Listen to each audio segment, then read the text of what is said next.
Sondermodell oder nur eigene Ausstattungslinie? Genau das wollen wir im portugiesischen Estoril herausfinden. Um welches Auto es sich genau handelt? Um das Facelift des Porsche Macan GTS. Im Vergleich zum normalen Macan finden wir nur ein paar Extras mehr. Ein bisschen schwarzer Zierrad, ein bisschen mehr PS und ein bisschen sportlicher.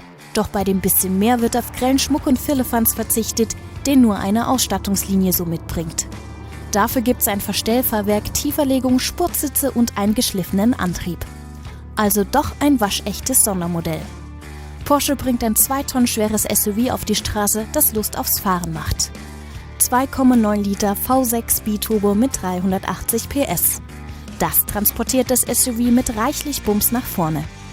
Das maximale Drehmoment liegt bei 520 Newtonmeter bei 1750 bis 5000 Umdrehungen pro Minute.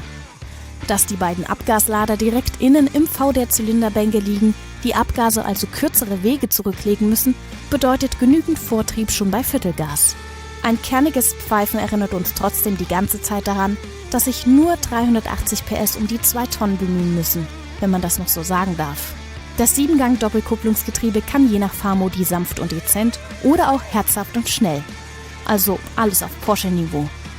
Die Lenkung meldet sich unerwartet deutlich zurück, passt aber insgesamt zum Macan GTS. Es ist schon erstaunlich, wie feinfühlig sich ein SUV fahren lässt. Unser Fazit: mit 77.880 € Einstiegspreis und hohem Verbrauch ist der Porsche Macan GTS nichts fürs kleine Portemonnaie. Aber das will man im Zweifel als Porsche-Fahrer auch nicht.